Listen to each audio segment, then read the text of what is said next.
Deputy Montfort tadier to speak. Thank you. I'm very pleased to follow on from Anne Southern. I think many of the themes will be shared. First of all, I'd like to thank everybody for turning out. We know it's a not particularly nice November evening. It's probably not the right time of day either, so we do appreciate that you're here. And what it says to me that there are still a significant amount of people gathered in this hall today is that there is, I believe, a political vacuum in Jersey. There is a desire for something to be there, and it's not quite completely formed yet. Now, when I talk about a political vacuum, I'm not talking about the fact that we have many politicians who suck. What I'm simply talking about is that there is not a fully developed political system in Jersey in the way that we would experience it elsewhere. And I believe the reason for that is because there is no actual link between your vote when you cast your vote and what you get in the States, to the point whereby, first of all, there's nothing to actually hold any one individual to his or her manifesto. So even a politician who does make statements in good faith and tries to carry them out cannot do that unless there is a big group and a majority to carry that manifesto through. Unfortunately, we have another type of politician who's been portrayed here, who we'll call the Panoziev type of politician, who will say anything to get elected. And let's not mince our words, we know who we're talking about, the Senator Joseph, the Treasury Minister, who before the election to the public stated very clearly, I will robustly oppose any increase to GST. Similarly, in the States, and this was already 2 months after Lehman Brothers had collapsed, we knew that there was a recession on the way and that times were going to be tough for some of us. And then Senator Joseph had no trouble on that occasion asking what he would do if there was a continued and extended recession. He said that I will certainly not increase GST. I can give a categorical assurance that I won't increase GST. And you could see the nose growing longer as he did that, with little shoots and branches coming off it.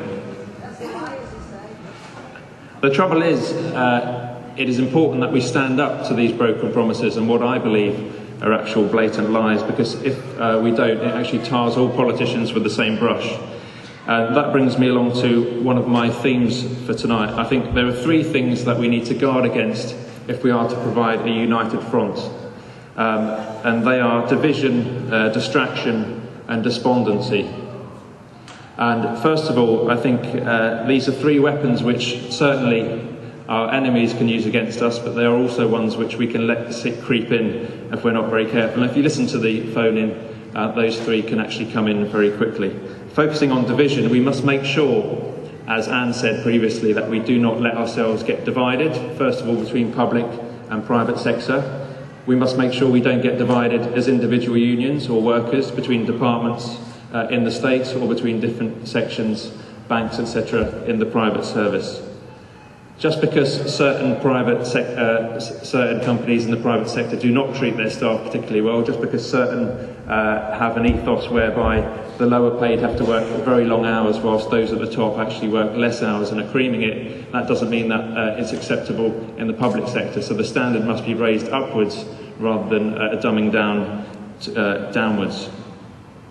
Secondly, we must make sure that we don't get distracted by really focusing on what the issue isn't. And when I talk about that, we look at things like migration, look at things like income support. We know times are tough, and often we try to seek out scapegoats. We'll look at the immigrant workers and say, oh, it's that they come to steal our jobs, they're getting paid lower. The actual people that we should be holding responsible are governments who allow this to happen, and it's also the capitalist model which is actually seeking cheap labour. That's where our real gripe should be.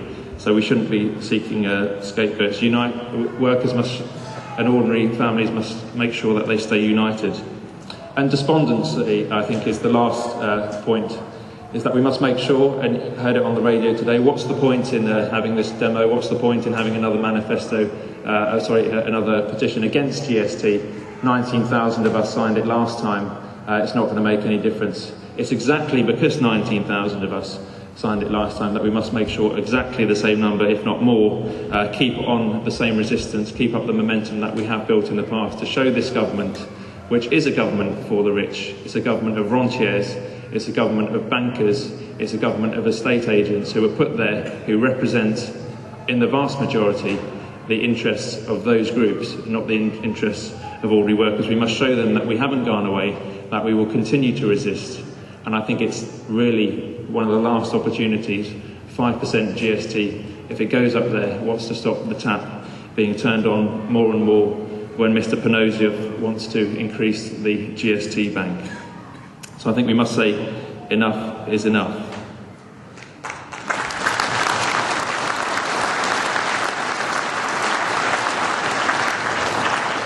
I'll give you a few facts about Jersey, because we've heard many lies, we've heard many mistruths, and about cuts and about GST and about the state of the Jersey economy. So let's put it in perspective. Jersey is one of the wealthiest jurisdictions in the world. It has a gross national income of £3.7 billion, and therefore it's one of the highest GDPs in the world. According to the Jersey Finance website, Jersey has an enviable economic strength with no public debt. In fact, quite the opposite. We actually have a strategic reserve. That's the savings account. That's your money, my money, taxpayers' money, which has been built up over time, and it's at £550 billion. So there is no billions of pounds of debt that the UK and other massive economies suffer. We're actually balancing the books. We've got money in the account. We spend 17% of our GDP on the public sector, compared to 45% in the UK, and the figures are roughly comparable, if not higher, in other places in Europe. But we have a new tax, or an increase in tax being proposed, and we know that with GST, the less money you earn, the more of your income percentage-wise you will spend on the essential costs of living, because there are no exemptions in Jersey. They don't want exemptions because it keeps the system simple, even though it makes our lives very tough. This means that low to mid-earners are hit the hardest by GST. This is why it's called a regressive tax, even though Mr. Rozov now will try to tell you that it's actually mildly progressive, or in fact it's progressive now, but there's no reason for that. Again, another lie. So you'll find a leaflet going around. We will ask you to lobby your state's members to remind them of these facts. The reason it's important to lobby your state's member is that in Jersey, believe it or not, your politicians are very accessible. The numbers, by and large, are in the phone book, the email addresses are there. You might know where they live. You can get them on the phone. You can actually get them on the way to work. And there is an election coming up. Yeah, that's right. That's probably the most important part. So they will listen. Some of them will even take it on board, and we know that in the past, GST, for example, has been a very close vote, so it's important that we do keep the political pressure up. We know that other lobby groups, the Institute of Directors, the Chamber of Commerce, are very good at lobbying, very good at sending out press releases. It's time now, I believe, for a workers' movement for Jersey. It's not been easy to decide what your candidate stands for.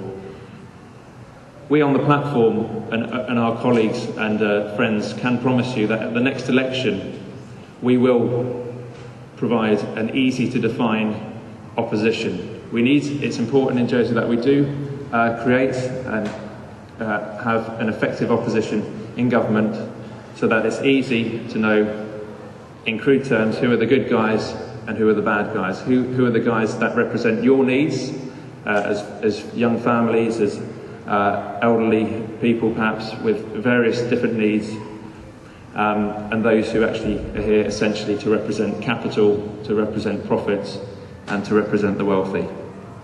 There will be a clear choice at the next election. We ask you to go out and vote, use your vote wisely, vote en masse, and as they say in Ireland, I can't really say that, vote early and vote often. But certainly get all your friends out to vote and make sure that we do have a change in Jersey, because it's our future and our children's future that matters. Thank you.